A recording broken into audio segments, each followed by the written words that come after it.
আসসালামু আলাইকুম ভিউয়ার্স। গত ভিডিওতে আমরা গুগল অ্যাডস অ্যাকাউন্ট ক্রিয়েট করা শিখেছিলাম। আজকে আমরা শিখব কিভাবে Google ads manager account create করা যায়। এটা খুবই সিম্পল ব্যাপার। আপনারা জাস্ট গুগলে যে সার্চ করবেন গুগল অ্যাডস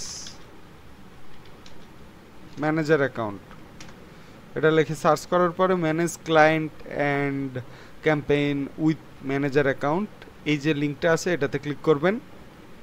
এটাতে ক্লিক করার পরে গো টু ম্যানেজার অ্যাকাউন্ট। আমি এখানে একটা নাম দিয়ে দিব, এটা আপনাদের মতো আপনারা নাম দিয়ে দিবেন। এখানে জাস্ট আমি লিখব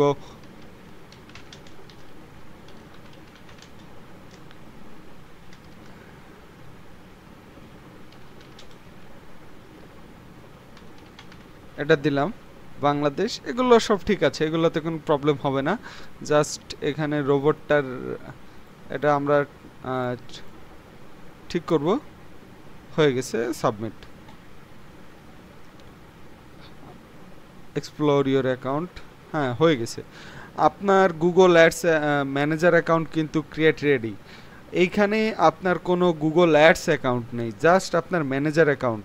আপনি এখান থেকে কাউকে ইনভাইট করতে পারবেন, গুগল অ্যাডস অ্যাকাউন্টের অ্যাক্সেসের জন্য ইনভাইট করতে পারবেন, এবং তারা যদি আপনাকে অ্যাক্সেস দেয় সেক্ষেত্রে আপনি এখান থেকে ম্যানেজ করতে পারবেন।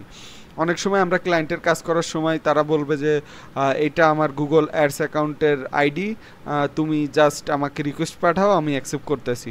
সেক্ষেত্রে আমাদের গুগল অ্যাডস ম্যানেজার অ্যাকাউন্ট প্রয়োজন হয়। আমরা সামনের ভিডিওতে দেখব যে কিভাবে গুগল ম্যানেজার অ্যাকাউন্টে গুগল অ্যাডস অ্যাকাউন্টের অ্যাক্সেস পাওয়া যায়, এবং কিভাবে অ্যাক্সেস রিকোয়েস্ট দিতে হয় এবং অ্যাকসেপ্ট করার পরে কিভাবে কাজ করা হয়। থ্যাংক ইউ সবাই।